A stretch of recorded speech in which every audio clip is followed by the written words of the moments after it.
Assalamualaikum warahmatullahi wabarakatuh. Waalaikumsalam warahmatullahi wabarakatuh. Saya ingin menjelaskan sedikit tentang sejarah ekonomi. Pengertian ekonomi.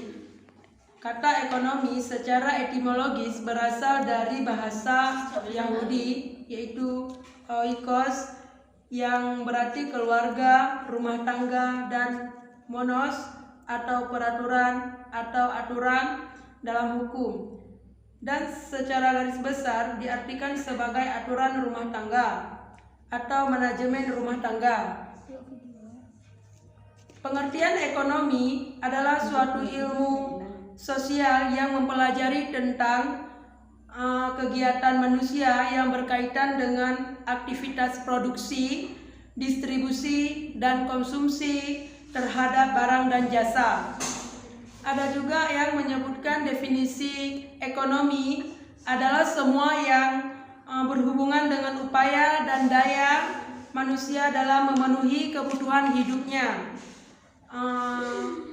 untuk mencapai tingkatan kemakmurannya. Sejarah ekonomi, tidak ada yang tahu persis kapan ilmu ekonomi itu dilahirkan. Sekalipun perhatian terhadap masalah ekonomi sudah sejak lama, ribuan tahun yang lalu mulai perkembangan pemikiran ekonomi era Yunani kuno sampai sekarang. Aristoteles 350 sebelum Masehi adalah dapat dianggap yang pertama memikirkan hal-hal yang berkaitan dengan tukar-menukar barang, atau bisa disebut dengan transaksi ekonomi, dan membedakan antara yang bersifat natural atau unnatural. Adam Smith sering disebut sebagai yang pertama mengembangkan ilmu ekonomi pada abad 18 sampai satu cabang tersendiri dalam ilmu pengetahuan melalui karya besarnya Of Nation. Smith mencoba mencari tahu sejarah perkembangan negara-negara di Eropa. Adam Smith lahir pada tanggal 5 Juli 1723 dan wafat di Edinburgh 17 Juli 1790 dalam umur 67 tahun. Sejarah mazhab atau aliran ekonomi. Menurut Adam Smith, untuk berlakunya perkembangan ekonomi diperlukan adanya spesialisasi atau pembagian kerja agar diproduksi tenaga kerja bertambah. Pembagian harus ada akumulasi kapital terlebih dahulu, dan akumulasi kapital ini berasal dari data tabungan.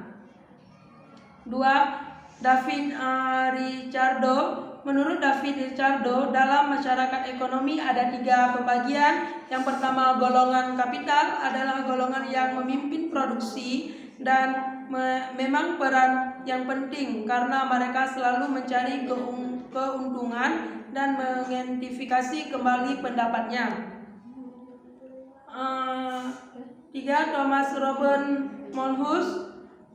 Kenaikan jumlah produk yang terus-menerus merupakan unsur jumlah penduduk saja, tanpa dibarengi dengan kemajuan fakta-fakta atau unsur-unsur perkembangan yang lain, sudah tentu tidak akan menaikkan pendapat dan tidak akan menaikkan permintaan.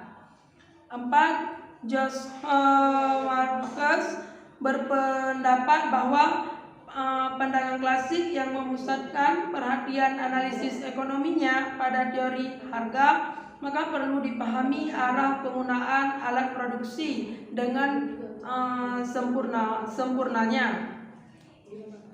Apa ada yang ingin ditanya dari yang bisa saya jelaskan? Warahmatullahi wabarakatuh. Waalaikumsalam warahmatullahi wabarakatuh. Baik, saya ingin bertanya kepada Ansar.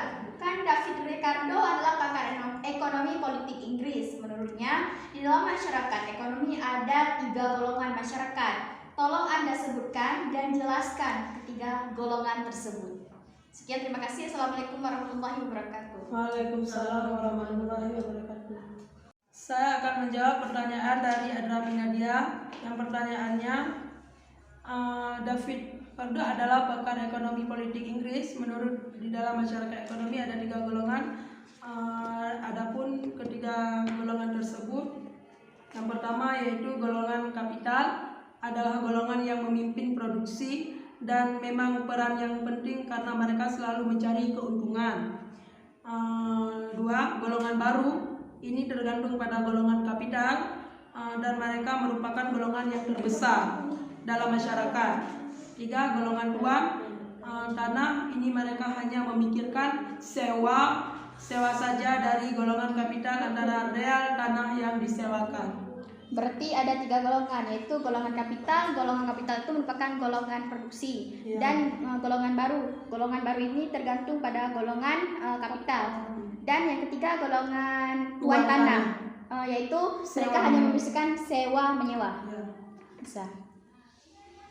Apa yang ada yang lain? Tidak. Kesimpulan,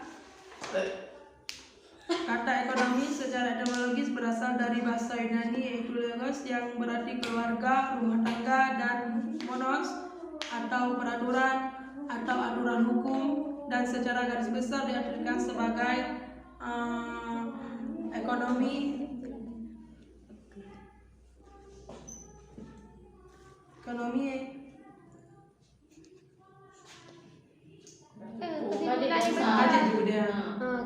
Sekian, terima kasih. Assalamualaikum warahmatullahi wabarakatuh.